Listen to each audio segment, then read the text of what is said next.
I had just been discharged from surgery for a collapsed lung when my boyfriend took me to a childhood friend's birthday party. At the party, he yanked off my ventilator and used it to inflate party balloons. My chest seized violently as if my lung had been torn open. Justin Miller turned to Sophie Shaw proudly and said, "See, this is so much easier than blowing them up with your mouth." I gripped the doorframe. I was gasping as my vision blurred. "Justin, I need that to survive. I can't breathe." His expression darkened. "Sophie was kind enough to invite you to her birthday party. Know your place. Besides, she put in a lot of effort for this day and spent hours preparing for it. Are you really going to ruin the celebration?" I struggled to speak through the pain. Is her surprise more important than my life? I extended a trembling hand toward the ventilator, but Justin waved it aside. He said impatiently, "I already checked. You won't die from holding your breath for just a moment. Don't be so selfish." At that moment, pain stabbed me in the chest, and I used every ounce of my strength to press the emergency call button my brother had given me. "Alex, my ventilator." My phone was ripped out of my hand before I finished my sentence. Justin Miller glanced at the screen and ended the call without hesitation. "Are you snitching? Sally? How old are you? Do you run to your family over every tiny problem?" He frowned. He mocked me with every word. "Sophie invited you because she was worried that you'd feel lonely after being discharged. She invited you to her birthday party out of kindness. You're so ungrateful. Everyone's trying to enjoy the night and you insist on pretending to be sick to ruin the mood. Are you doing this on purpose?" I sagged against the doorframe. My chest felt hollowed out as a wave of darkness closed in from the edge of my vision. "Give me my ventilator back." Justin's disgust deepened. "Pretending again? You actually committed to the act, huh? Who are you putting an act for? It was just a pneumothorax surgery. You act like you're dying after just walking a few steps. Is this really necessary?" A cruel smile curled at the corner of his mouth. Then he grabbed a jar of colorful plastic glitter from the table and dumped it into my ventilator right in front of everyone. "All right, since you're struggling so much to breathe, I'll add some special medicine." The device kicked on with a burst of airflow. A blast of colorful glitter exploded across the room and shot straight toward me. I turned away desperately and raised my arms to shield my face, but the tiny pieces of glitter still forced their way into my nose and throat like gnats. Within seconds, a searing pain exploded deep in my throat and the taste of blood rose in my mouth. I coughed violently. I doubled over and coughed so hard that my ribs felt as if they would crack. However, Justin did not even spare me a glance. He pulled Sophie close in smug satisfaction. "Happy birthday, Sophie. I didn't manage to blow 99 balloons for you, but I can give you a shower of flowers."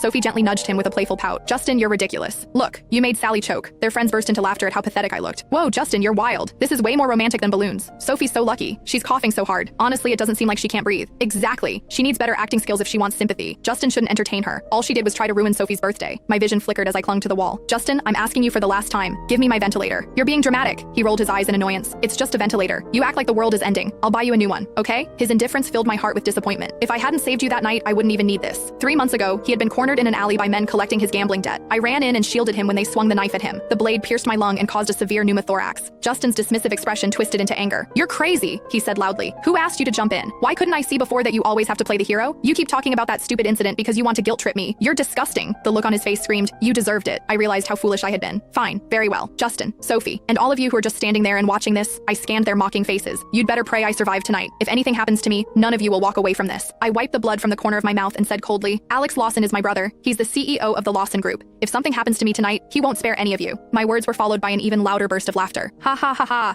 Did she say the Lawson Group? Has she lost her mind? You mean the Alex Lawson? The man nobody dares to cross? He's your brother? Girl, look at yourself. You think you're related to him?"